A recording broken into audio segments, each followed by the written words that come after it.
Get it cracking. All right, Shalom. We the Hebrew Israelites. I had to prophesy the downfall of your beloved America.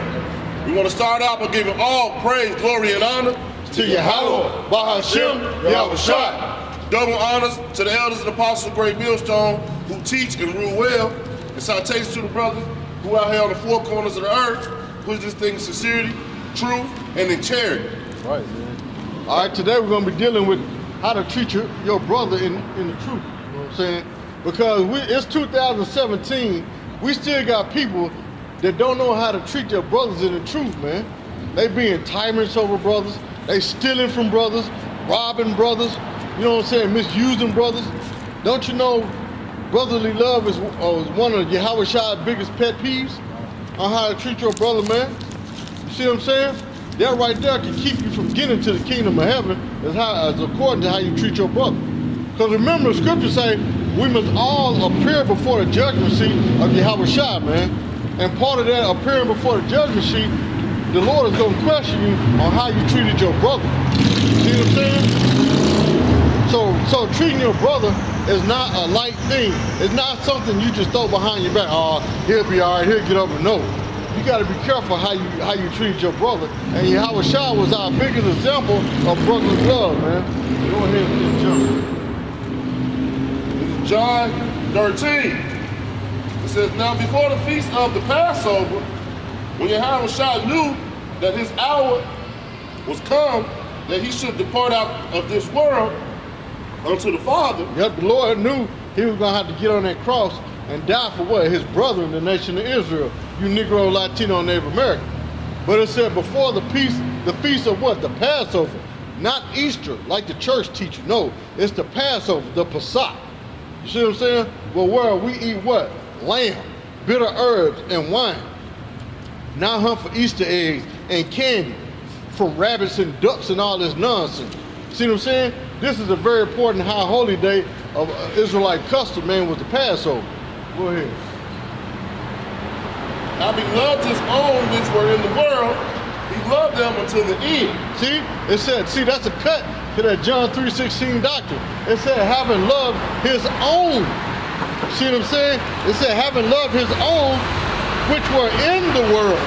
See, those are two differences right there. He loved the word of Israel that was in the world during that time they were doing in Rome. See what I'm saying? Go ahead. And the supper being ended, the devil having now put into the heart of Judas Iscariot,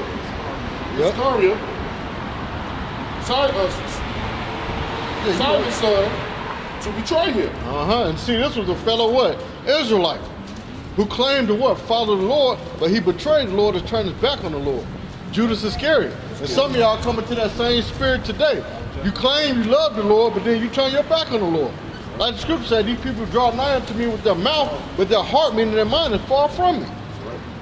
See what I'm saying? Just like before camp, we dealt with what? A wicked Edomite pastor who says he loved the Lord, but he out here spreading lies. And then what? Telling folks we're racist when we ain't never said nothing to him in the first place. He came at us with the BS doctrine. See what I'm saying? Those are just prime examples. Go ahead. Hey, and to add on to that, bro, Yahawashi was letting us know that it's going to be people amongst us that are not brothers, man. Right. That's right. You know, he was making that point. Like, he walks with me every day, but he's still gonna betray me, man. That's right. So you're gonna have brothers, so-called brothers, that's gonna be in this truth, but they lot is to betray brothers, man. That's right. And just because we're gonna have to go through. The scripture say, "There's no greater than his master." Everything's the man. The servant is no greater than his master. Yeah, the servant is no greater than his master, man. So the same thing Yahawashi have to go through, we're going to have to go through them some of those same things, man. That's right. We just had an example down in ATL, man. We just had a so-called brother who was the head of the camp who was being a demon to the brother in the camp and other brothers that was in GMS. You know what I'm saying? He was lying and stealing from other brothers. So he was a prime example of what? Judas Iscariot. See what I'm saying? Go ahead. This is verse 3. Yahawashi, knowing that the Father had given all things into his hands, and that he had come from the Most High and went to the Most High. Verse 4, he rises from supper. Oh, see, that's a cut right there. It said that Yahawashi, he was come from the Most High and went to the Most High. So if he came from his father, the Most High, who the world called God, well, how could they be the same person? If he came from God and went back to the Most High, back to the spirit world, how can they be the same person then?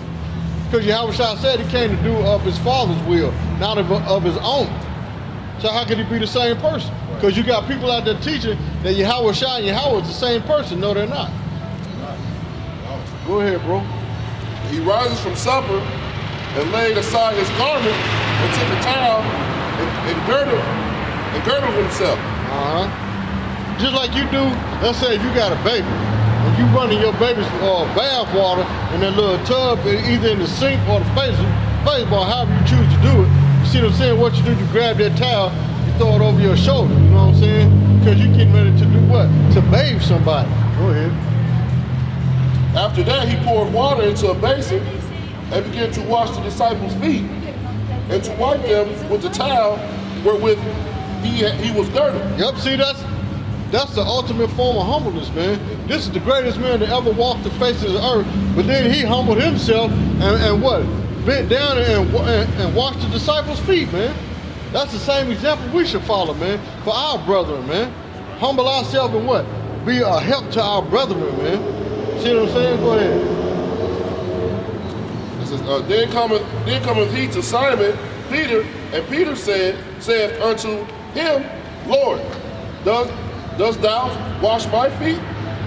Yahawashi answered and said unto him, what I do, thou knowest not now, but thou shalt know hereafter.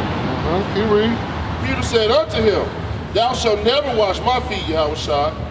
Thou shalt never wash my feet. Yahawashi answered him, if I wash thee not, thou hast no part with me. See? So if you don't allow the Lord to what? Cleanse you, then how you going to be a part of him, man? See what I'm saying? That was an example of what Yahawashi making us pure. See what I'm saying? Go ahead. Simon Peter said unto him, Lord, let my feet only, not my feet only, but also my hands, my head. Yahawashi said to him, he that is washed needeth not save to wash his feet. See, that goes to that precept, what it said, he that is whole needeth not a physician, but I've come to what? Heal the sick. See what I'm saying? Go ahead. But it's clean every whit. And ye are clean, but not all. It says, for he knew who should betray him, therefore said he, ye are not all clean.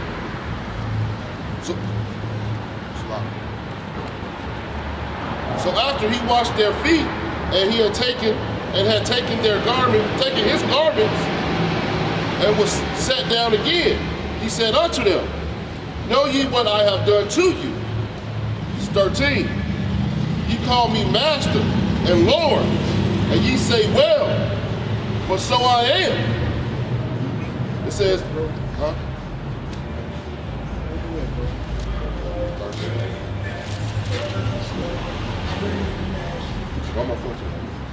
If I then your Lord and Master have washed your feet, ye also ought to wash one another's feet. See, if Yahawashi washes our feet, how much more we should wash our brethren's feet? How much more we should be humble to our brethren, man? This truth is not about you being a tyrant to your brother. See what I'm saying? Or treating your brother evilly. See what I'm saying? The more, like bro always say, man, if your brother asks you to go 1 mile, you go what? Twain, meaning 2 miles. See what I'm saying? You always go over and above the call of duty for what? For your brother, man. Right. See what I'm saying? When your brother is sick, you sick. When your brother hurt, you hurt. When your brother poor, you poor. See what I'm saying? It shouldn't be where a brother have thousands of dollars in his pocket and not willing to help his brother out, man, when his brother's in need. That's right. That's not being a brother, man. That's being a nigga. See what I'm saying? Because in this truth, what? You ought to be brotherly to your brother, man. That's right. See what I'm saying? Go ahead, bro. This is 15. For I have given you an example that ye should do as I have done to you. This is 16. Verily, verily, I say unto you, the servant is not greater than his Lord. See, that's the spirit. Go ahead, bro. Hey, because we supposed to be those type of men that when your brother's calling or needs help, we should be right there, man. You shouldn't have to have that spirit of this is his phone call, I don't want to answer this. Sometimes, you know, you dealing with day-to-day life, so sometimes you can't answer the phone. But we should be on that spirit of, if a brother calls, we should be right there to answer him, man. Or if you can't get it right then and there, at least make it a practice to call the brother back, man. That's right, man. You know what I'm saying? That's right. Call him back, man, because you never know what that brother may need, man. You know what I'm saying? Like bro said, we all get busy in our day-to-day life, but if you see your brother calls you, then make an attempt to call him back, man. Don't just leave him hanging, because it could be a matter of life and death, man. See what I'm saying? Go ahead, man. Oh, that's it on that. I didn't say it. Okay, go ahead, bro. Okay. Neither is that is sent greater than he that sent him. Mm-hmm. It's 17. If you know these things, happy are ye if you do them. Right, man. So if you humble yourself and be there for your brother, man, you'll be you feel better, man. I know I do want something able to help somebody. Yeah. Like I was able to help the brother. So you know, if it gives you you've done something for the Yahawashi, basically, man. Right. When you helping your brother, man, that's a commandment from the Lord, man. Right.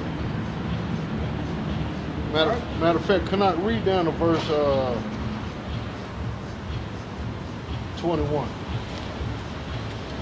It's 18. It says, I speak not of you all, I know whom I have chosen, but that the scripture may be fulfilled, he that eateth bread with me hath lifted up his heels against me. See, even Yahawashi even washed the betrayer's feet. He even washed Judas's feet, man. See what I'm saying?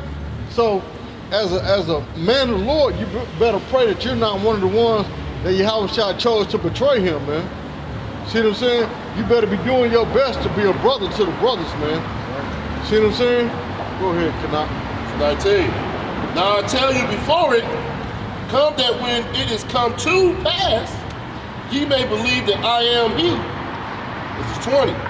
Verily, verily, I say unto you, he that receiveth whomsoever I send, receiveth me. So when you doing good to a brother, that means what? You receiving who Yahawashi sent.